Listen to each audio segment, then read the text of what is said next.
निशा और विवेक को सुहानी जवाब देते हुए कहती, हम नहीं, सिर्फ मैं।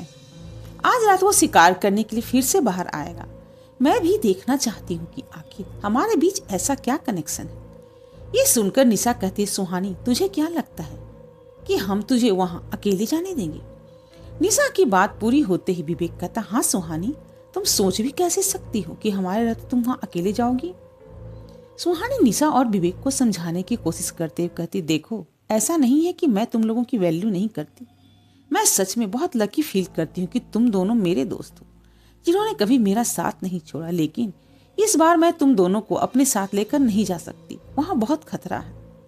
क्या तुम्हें याद नहीं कि उस साये ने कैसे पद्मिनी और युवराज सर को विशिंग बिल के अंदर खींच लिया था? अगर तुम लोगों को कुछ हो गया तो मैं खुद को कभी माफ नहीं कर पाऊंगी। इस पर विवेक कहता, सुहानी हम सब अच्छे से जानते हैं कि अब हम घर में भी सेफ नहीं है। अब वो साया लोगों के घर में जाकर भी अपना शिकार कर रहा है। इस बात की कोई गारंटी नहीं है कि घर में वो हम पर अटैक नहीं करेगा। तो ठीक है ना, एक बार उसका भी सामना करके देख लेते हैं। सुहानी तुम ही कहती हो ना कि इस काम के लिए हमें चुना गया है। अगर सच में ऐसा कुछ है तो हमें फिर से मदद मिल जाएगी। निशा सुहानी के कंधे पर हाथ रखकर कहती है, विवेक सही कह रहा है। अब चाहे जो भी हो, कम से कम हम एक दूसरे को कभी अकेला नहीं छोड़ेंगे। निशा के ऐसा कहने पर सुहानी के चेहरे पर एक स्माइल आ जाती है। विवेक को सोचते हुए कहता है, लेकिन हमारे सामने उस विशिंग बेल तक जाने से भी बड़ी एक प्रॉब्लम है। विवेक की बात सुनकर निशा कंफ्यूज होकर उसे देखने लगती है। सुहानी विवेक की बात को समझकर कहते, युवराज सर। विवेक सुहानी की बात को पूरा करते हुए कहता, और समायरा भी। विवेक आगे कहता है, युवराज सर की नजर हम तीनों पर है। वो हमें रात को घर से निकलने ही नहीं देंगे। और अगर समायरा को भी इस बात का अंदाजा हो गया कि हम आधी रात को उस साई से मिलने विशिंग बेल के पास जा रहे हैं तो वो हमें वहां जाने नहीं देगी। सुहानी और विवेक यही सब सोचते हुए परेशान होने लगते हैं। तभी निशा एक स्माइल के साथ कहती है, उन दोनों को तुम मुझ पर छोड़ दो, मुझे पता है कि उन दोनों का क्या करना है। निशा का कॉन्फिडेंस देखकर सुहानी और विवेक उसे हैरानी से घूरने लगते हैं। विवेक अपनी बात पर जोर देते हुए कहता है, निशा तुम जानती हो ना कि हम युवराज सर समायरा के बारे में बात कर रहे हैं। चलो समायरा तक तो समझ में आ रहा है, लेकिन युवराज सर, उनसे हम कभी नहीं बच सकते। निशा बिल्कुल चिल होकर कहती है, मैंने कहा ना, मुझे पता है उन दोनों का क्या करना है। निशा विवेक और सुहानी का हैरान चेहरा देखकर कहती, अच्छा एक बात बताओ, आज तक मेरा कोई भी प्लान फेल हुआ है? विवेक और सुहानी निशा को एक टक देखते हुए ना में अपना सर हिला देते। निशा आगे कहती है, इस बार भी नहीं होगा। वो दोनों खुद को बहुत स्मार्ट समझते हैं ना, देखना कल से वो हमें फॉर ग्रांटेड लेना छोड़ देंगे। ये कहकर निशा विवेक और सुहानी को अपना प्लान समझाने लगती। जैसे जैसे वो दोनों निशा की बात सुनते जा रहे थे, उन दोनों के चेहरे की स्माइल बढ़ती जा रही थी। इधर अर्नब की कार उस घर के सामने रुकती है जिस घर में आज रात 4 लोगों की मौत हुई थी। कार से बाहर निकलकर अर्नब फौरन घर के अंदर जाने लगता है। इंस्पेक्टर शर्मा अर्नब को देखकर उसके पास आता है, उसे ग्रीट करते हुए उसके साथ साथ चलने लगता है। अर्नब आगे बढ़ते हुए कहता, डेड बॉडीज कहाँ हैं? इंस्पेक्टर शर्मा अर्नब के पीछे चलते हुए कहता, सर एक बॉडी बाहर गार्डन में है और बाकी की 3 बॉडीज रूम्स में है। आपने कहा था इसलिए हमने बॉडी को हटाया नहीं है। अर्नब गार्डन की तरफ तेजी से बढ़ते हुए कहता है, अच्छा। अर्नब गार्डन के उस हिस्से में पहुंच जाता है जहां उस लड़की की लाश पड़ी थी। वो लाश अभी भी पेट के बल जमीन पर पड़ी थी। अर्नब एक कांस्टेबल से कहता, इसे पलटो। अर्नब का ऑर्डर फॉलो करते हुए वो कांस्टेबल जैसे ही उस लाश को पलटता है, वहां खड़े सभी लोगों के हाथ पैर कांपने लगते हैं। उस लड़की की पूरी बॉडी सफेद पड़ गई थी, उसकी आंखें बाहर आ चुकी थी और उसके होंठ बिल्कुल काले हो चुके थे। वो डेड बॉडी इतनी भयानक दिख रही थी कि उसे देखकर दिन के वक्त भी पुलिस वालों की हालत डर से खराब हो रही थी। उस बॉडी को देखकर अर्नब समझ जाता है कि ये केस पुलिस सॉल्व कर ही नहीं सकती। इसके बाद अर्नब घर के अंदर बाकी के डेड बॉडीज को देखता। उन सभी बॉडीज की भी वही हालत थी जो उस लड़की की बॉडी की थी। ये सब देखकर अर्नब का भी सर घूमने लगा। तो वो बड़े से बड़े क्रिमिनल को तो पकड़ सकता था, लेकिन इस केस में वो बिना समायरा और युवराज की मदद के कुछ भी नहीं कर सकता था। अर्नब फौरन फोन उठाकर समायरा को कॉल करता। समायरा अर्नब का फोन आंसर करते हुए कहती, हेलो। अर्णव जवाब देता है, इन मौतों की वजह वो साया ही है और अब वो एक साथ कई लोगों की जान लेने लगा है। ये सुनकर समायरा भी परेशान हो जाती है। उसे खुद भी नहीं पता था कि इस साये को कैसे रोका जा सकता है। समायरा किसी जरूरी काम में फंसे होने की वजह से युवराज से भी मिल नहीं पा रही थी। वो जानती थी कि युवराज की मदद के बिना वो इस मैटर में कुछ नहीं कर सकती है। ऊपर से सुहानी की नाराजगी से भी समायरा परेशान थी, क्योंकि अब सुहानी समायरा से कुछ भी शेयर करने वाली नहीं थी। रात हो चुकी थी। युवराज और सुहानी अपने रूम में थे। सुहानी के दिमाग में निशा का प्लान चल रहा था और वो उस प्लान के एग्जीक्यूशन के बारे में ही सोच रही थी। सुहानी यही सब सोचते हुए अपने चेहरे पर कुछ एक्सप्रेशन लिए हुए युवराज को तिरछी नजरों से देख रही थी। सुहानी का इस तरह देखना युवराज को हमेशा की तरह इरिटेट कर रहा था, लेकिन इस बार वो चाह कर भी सुहानी से कुछ कह नहीं पाता। सुहानी अब टेंशन में अपने नाखून चबाते हुए कब से उसी तरह से युवराज को ही देख रही थी। अब युवराज से कंट्रोल नहीं होता तो वो चिढ़कर अपना लैपटॉप बंद करते हुए कहता है, तुम मुझे घूरना बंद करोगी? युवराज की आवाज से सुहानी का ध्यान टूटता है और वो होश में आकर नर्वस होते हुए कहती है, कुछ कहा क्या आपने? युवराज उसी अंदाज में कहता, हाँ, तुम पिछले आधे घंटे से अपने नाखून चबाते हुए मुझे घूर रही हो। सुहानी थोड़ा घबरा जाती है और कहीं युवराज को उस पर शक न हो जाए। वो अपनी नर्वसनेस छुपाकर मुस्कुराते हुए कहती, युवराज सर, आप तो मेरे हस्बैंड हैं ना, तो मैं आपको घूर सकती हूँ। इनफैक्ट मैं तो सोच भी रही थी कि आज पूरी रात आपको ऐसे ही देखती रहूं। युवराज गुस्से से अपने मन में कहता है, तुम अच्छे से जानती हो कि तुम्हारा इस तरह से मुझे देखना मुझे बहुत इरिटेट करता है, इसलिए तुम जानबूझकर ऐसा कर रही हो।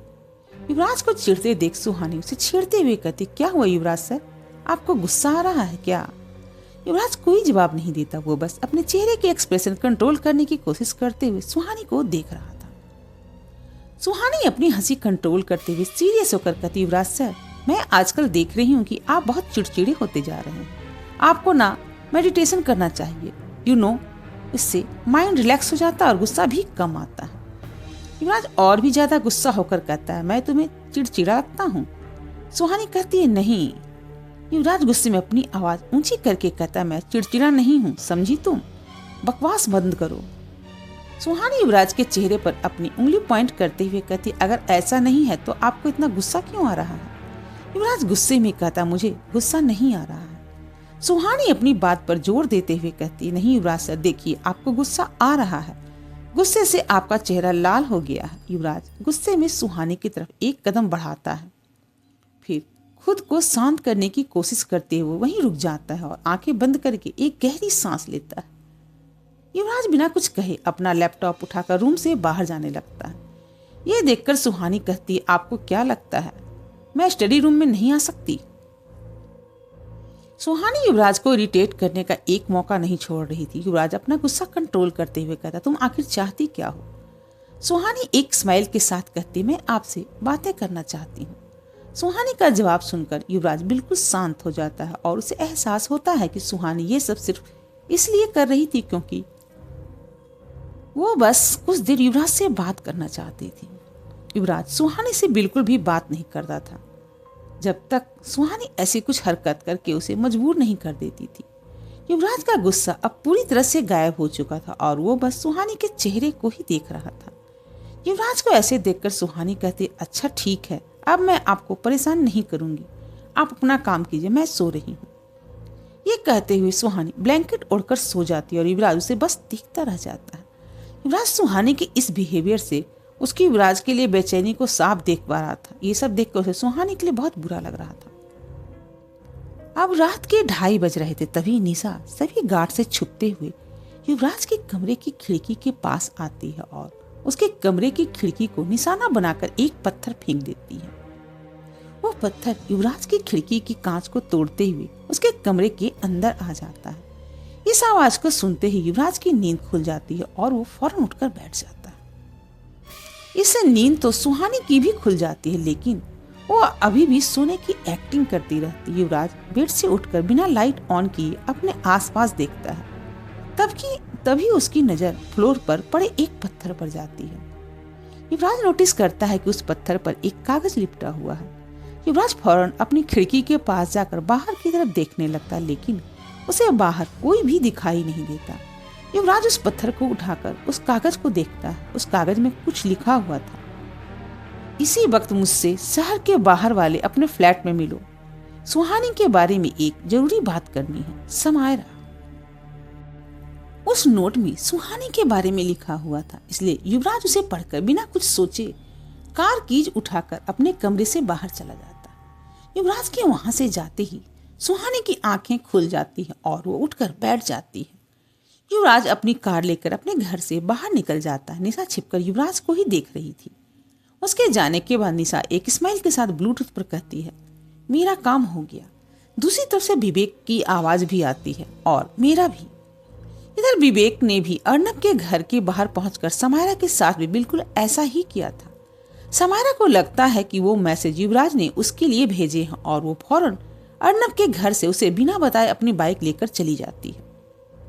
समायरा के निकलने के बाद विवेक निशा से कहता है, मैंने तुम दोनों के वहां से बाहर निकलने का इंतजाम कर लिया है, तुम दोनों वहां से बाहर निकलो, मैं कार लेकर आता हूँ। इधर युवराज शहर के बाहर के अपने फ्लैट में पहुंच जाता है। वहां बैठकर समायरा का इंतजार करने लगता है। कुछ ही देर में समायरा युवराज के उस अपार्टमेंट के अंदर आ जाती है। समायरा को देखकर युवराज अपनी जगह से उठ जाता है और उसे देखने लगता है। समायरा भी क्यूरियस होकर युवराज को ही देख रही थी। समायरा को लग रहा था कि युवराज ने उसे बुलाया है और युवराज को लग रहा था कि समायरा ने उसे बुलाया है। वो दोनों काफी देर तक एक दूसरे को इसी तरह से देखते रहते हैं। जब काफी टाइम तक उन दोनों में से कोई कुछ नहीं कहता तो दोनों एक साथ बोल पड़ते हैं, क्या बात करनी थी तुम्हें? ये सुनकर वो दोनों फिर से एक साथ कहते हैं, व्हाट? समायरा अपनी साधना छोड़कर युवराज से मिलने आई थी। उसके बाद भी युवराज के इस बिहेवियर से समायरा को गुस्सा आने लगा था। वो चिढ़ते हुए युवराज से कहती है, तुमने मुझे यहाँ क्यों बुलाया है? युवराज भी अब गुस्से में कहता है, मैंने तुम्हें नहीं बुलाया है। ये कहते ही युवराज खामोश हो जाता और कुछ सोचने लगता है। युवराज की बात को सुनकर समायरा भी कुछ कहने ही वाली होती, लेकिन उसके दिमाग में भी कुछ क्लिक करता है और वो भी कुछ नहीं कहती। अब उन दोनों को ही यह अंदाजा होने लगा था कि उनके साथ क्या हुआ है। युवराज फौरन अपना फोन निकालकर उसमें अपने घर का सीसीटीवी फुटेज देखने लगता है। वो देखता है कि उसकी खिड़की पर वो पत्थर और किसी ने नहीं बल्कि निशा ने फेंका था। फुटेज देखकर युवराज का चेहरा गुस्से से लाल हो जाता है। उसे अब समझ में आ गया था कि ये सब निशा, विवेक और सुहानी का प्लान है। इधर निशा, सुहानी और विवेक विशिंग वेल के सामने खड़े थे।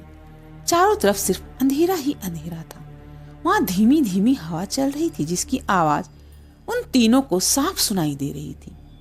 तीनों हिम्मत करके वहां आ तो गए थे, लेकिन उन्हें अब डर लग रहा था। विवेक धीमी सी आवाज में सुहानी से कहता, सुहानी तुम्हें कुछ फील हो रहा है? विवेक की आवाज बहुत धीमी थी, लेकिन उस सन्नाटे की वजह से वो बिल्कुल साफ साफ सुनाई दे रही थी। इससे पहले सुहानी कुछ कह पाती, उन तीनों को एक आदमी की भयानक आवाज में एक अजीब सा मंत्र सुनाई देने लगता है। वो आवाज कुएं के अंदर से आ रही थी और धीरे धीरे वो आवाज बढ़ती जा रही थी। आवाज सुनकर सभी के हाथ पैर फूलने लगते हैं और वो डर से कांपने लगते हैं। अब उन्हें अंदाजा हो गया था कि उनके सामने कौन आ रहा है। निशा डरते हुए सुहानी का हाथ पकड़कर कहती, सुहानी। सुहानी भी आंखों में खौफ लिए उस कुएं को देखकर कहती है, वो आ रहा है। सुहानी की बात सुनकर निशा और विवेक भी डरते हुए विशिंग वेल को ही देखने लगते हैं। उनके दिमाग में बार बार 3 साल पहले का वो सीन चल रहा था जब उन्होंने उस साये को पहली बार देखा था और उस साये ने युवराज को विशिंग वेल में खींच लिया था। धीरे धीरे उन मंत्रों की आवाज और भी तेज होती जा रही थी और भयानक भी हो रही थी। अब वो आवाज उन तीनों के सहने की क्षमता से बाहर हो चुकी थी। वो तीनों उस आवाज से परेशान होकर अपने हाथों से अपने कान बंद कर लेते हैं। उस अंधेरी रात में सुनसान जंगल के बीच वो आवाजें किसी भी इंसान को अंदर तक झकझोर सकती थी। कुछ ही पलों में वो साया धीरे धीरे उस कुएं के बाहर आने लगता। जैसे जैसे वो साया बाहर आता जा रहा था, डर से निशा, सुहानी और विवेक के दिल की धड़कनें बढ़ती जा रही थी। वो अपने कान बंद किए हुए खामोशी से उस साये को ही देख रहे थे। कुछ ही पलों में वो साया विशिंग वेल के ठीक ऊपर हवा में था और अब उस मंत्र की आवाज आनी बंद हो चुकी थी। साया मृदुला से कहीं ज्यादा भयानक दिख रहा था। उसे देखकर सुहानी, निशा और विवेक अपनी जगह पर जम गए थे। तभी उन्हें आदमी की एक भयानक आवाज सुनाई देती है। आज शिकार खुद चलकर यहाँ आया है। ये आवाज इतनी ज्यादा डरावनी थी कि उन तीनों ही की हालत और भी ज्यादा खराब हो जाती है। सुहानी अपनी पूरी हिम्मत जुटाकर डरते हुए कहती है, कौन हो तुम और यहाँ लोगों को मार क्यों रहे हो? उस साये से फिर से वही भयानक आवाज आती है, तुम मेरी आहुति हो। सुहानी फिर से कहती, आहुति मतलब? इधर निशा और विवेक ये देखकर बहुत हैरान थे कि इस सिचुएशन में भी सुहानी उस साये से बात करने की हिम्मत कहाँ से जुटा पा रही है। उस साये से फिर से आवाज आती, मतलब तुम्हें अभी पता चल जाएगा। उस साये की बात पूरी होते ही वहां फिर से वही मंत्र गूंजने लगता है। सुहानी, निशा और विवेक फिर से अपने कान बंद कर लेते हैं, उस आवाज को नहीं सह पा रहे के कारण। मंत्र के पूरे होते ही साया तेजी से उन तीनों की तरफ बढ़ जाता है और उन्हें संभलने का मौका ही नहीं मिल पाता।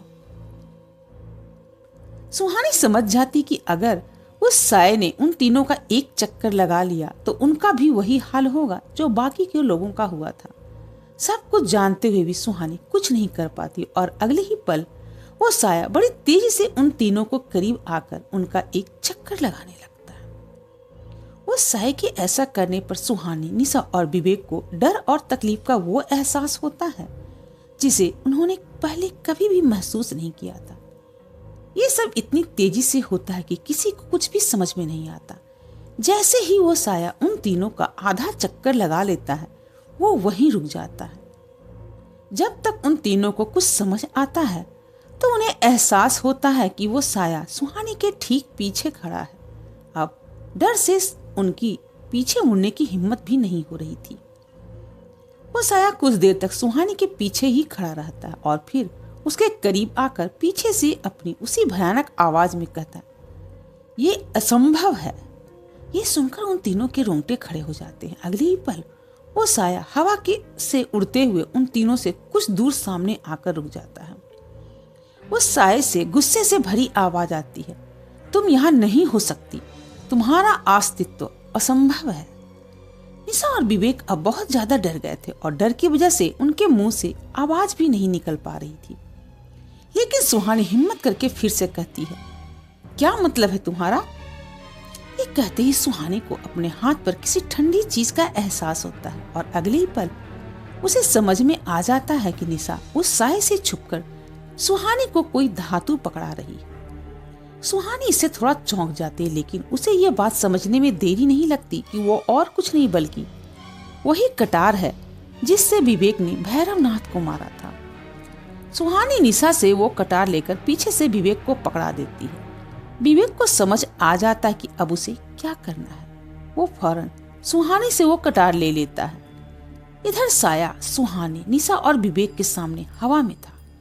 वो फिर से अपनी उसी आवाज में कहता है, कोई बात नहीं, मैं इसी वक्त तुम्हारा अस्तित्व मिटा दूंगा। सदियों बाद तुम जैसे किसी को मारकर मुझे बहुत शांति मिलेगी। ये कहकर वो साया फिर से उनकी तरफ तेजी से बढ़ता है।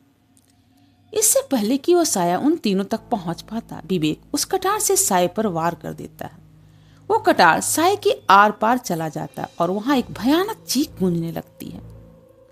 साया अपनी जगह पर ही रुक जाता है। ये देखकर सुहानी घबराते हुए कहती है, जल्दी निकलो यहाँ से, वो कटार उसे ज्यादा देर तक नहीं रोक पाएगा। सुहानी के ऐसा कहते ही वो तीनों वहां से भागने लगते हैं। वो तीनों कार के पास पहुंचते हैं, पूरी स्पीड से ड्राइव करते हुए वहां से चले जाते हैं। विवेक इस वक्त कार ड्राइव कर रहा था और निशा उसके बगल में बैठी थी। पीछे बैठी सुहानी निशा से कहती, निशा तुमने आज बचा लिया, वरना पता नहीं आज हमारा क्या होता। सुहानी की बात पूरी होते हुए विवेक कहता, सच में आज अगर तुम नहीं होती तो वो साया हमें मार ही डालता और कल मिसिंग बेल के पास हमारी लाशें मिलती। तभी विवेक के दिमाग में कुछ क्लिक करता है और वो क्यूरियस होकर निशा से कहता है, लेकिन तुम्हें कैसे पता था कि वो कटार कुछ देर तक उस साये को रोक सकती है? निशा जवाब देती, मुझे नहीं पता था।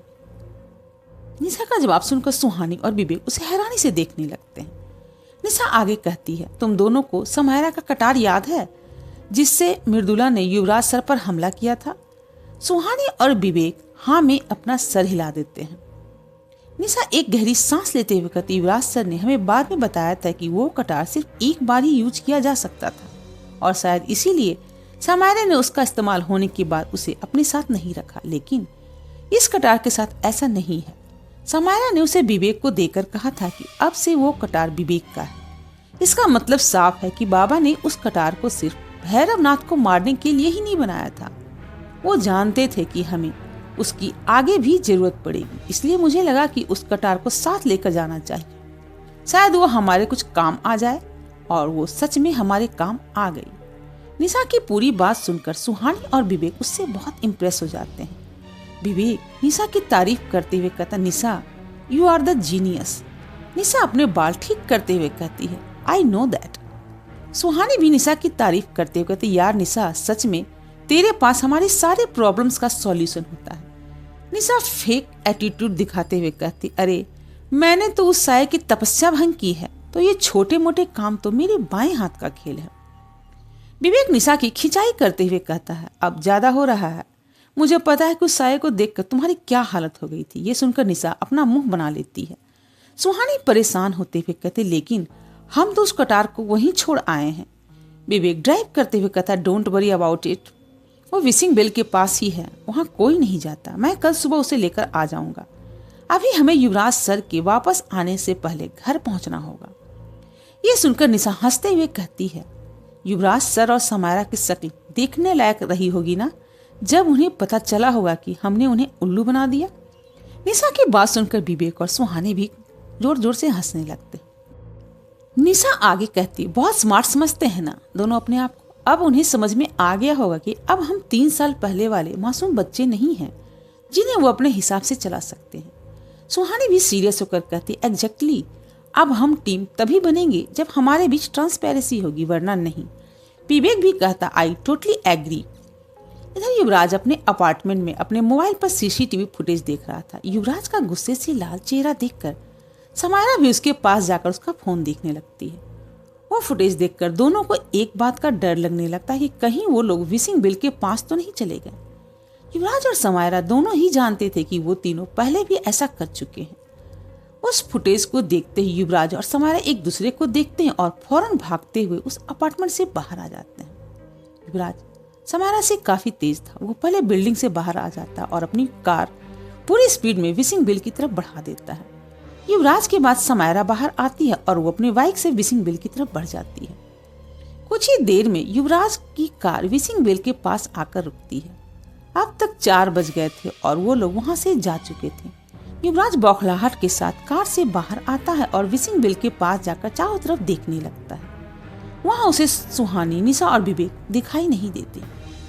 तभी युवराज की नजर कुएं के पास पड़े उस कटार पर जाती है। वो फौरन उस कटार के पास जाकर उसे उठाते हुए देखने लगता है। उस कटार को देखकर युवराज समझ जाता है कि सुहानी, निशा और विवेक कुछ देर पहले यहीं आए थे।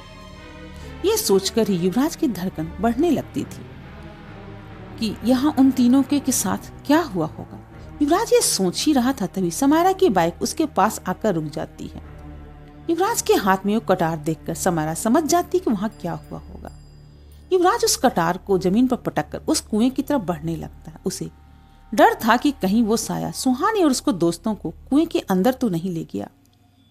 युवराज जानता था कि वो साया कितना शक्तिशाली है और वो उसका सामना नहीं कर सकते, लेकिन सुहानी, निशा और विवेक को बचाने के लिए वो उस कुएं के अंदर जाने से पहले एक बार भी नहीं सोचता। युवराज को कुएं की तरफ बढ़ते हुए देखकर समायरा कटार को उठाते हुए कहती है, हो सकता है वो लोग उससे बचकर अब तक घर पहुंच चुके होंगे।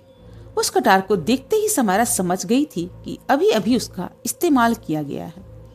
समायरा के ऐसा कहने पर युवराज वहीं रुक जाता और अपना फोन निकालकर अपने घर का सीसीटीवी फुटेज फिर से देखने लगता है। उस फुटेज में युवराज उन तीनों को दीवार से कूदकर घर के अंदर जाते हुए देख लेता है।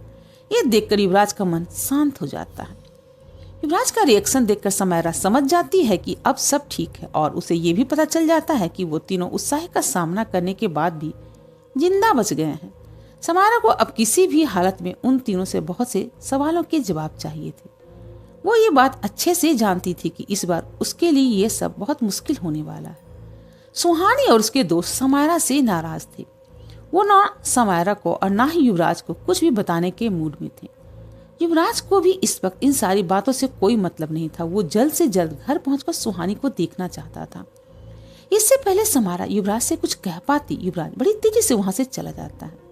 कुछ ही देर में युवराज दीवान विला के अंदर जाकर अपने रूम में पहुंचता है। अंदर आते ही युवराज देखता है कि सुहानी इस वक्त ब्लैंकेट ओढ़कर सो रही थी। सुहानी की आंखें तो बंद थी, लेकिन अब तक उसे नींद नहीं आई थी। उसके दिमाग में कुछ देर पहले का इंसिडेंट चल रहा था। सुहानी को सेफ देखकर जहां युवराज के दिल को सुकून मिलता है, वहीं इस वक्त उसे सुहानी पर बहुत गुस्सा भी आ रहा था। वो फौरन सुहानी के पास जाता है और अगले ही पल वो ब्लैंकेट सुहानी पर से हटाकर नीचे फेंक देता है।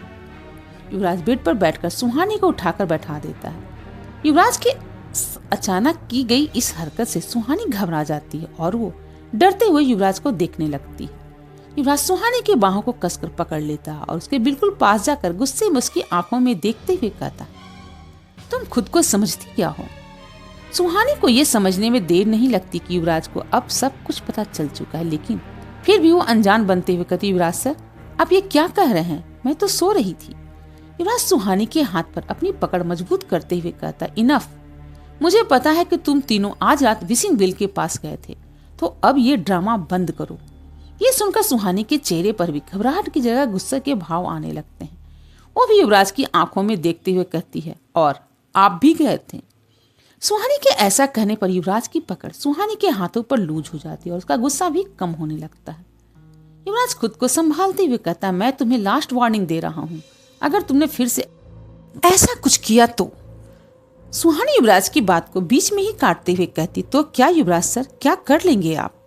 युवराज कुछ नहीं कहता, वो बस सुहानी का गुस्से से लाल चेहरे को एकटक देख रहा था। सुहानी आगे कहती, आपको पता है आज उस विसिंग विल के पास वो साया मेरे सामने था और उसने हमें मारने की कोशिश भी की। उसे देखकर मुझे डर तो लगा, लेकिन उतना भी डर नहीं लगा। पता है क्यों? सुहानी की बातें सुनकर युवराज हैरान रह गया था।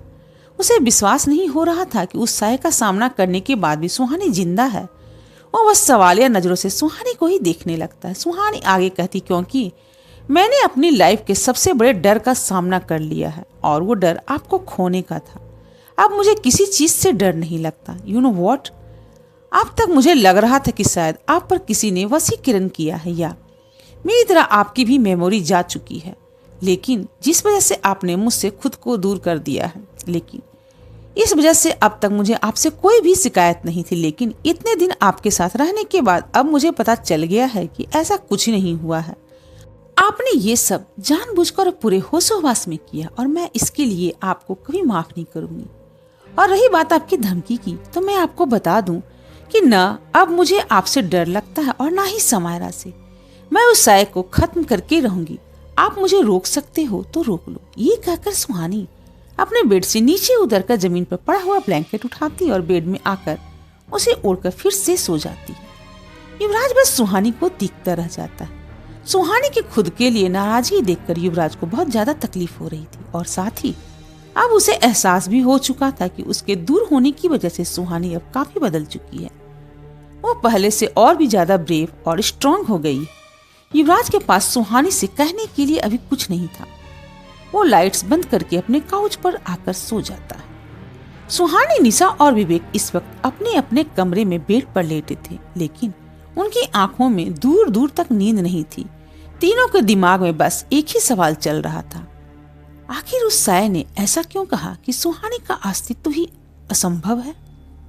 व्यूअर्स, अगर कहानी आपको पसंद आ रही है तो कमेंट करके बताएं कि मेरी कहानियां आप कहां से सुन रहे हैं, और शेयर करें उन दोस्तों के साथ जिन्हें कहानियां सुनना बेहद पसंद है। और अगर आपने अभी तक सब्सक्राइब नहीं किया है तो प्लीज मेरे चैनल को सब्सक्राइब जरूर कीजिए।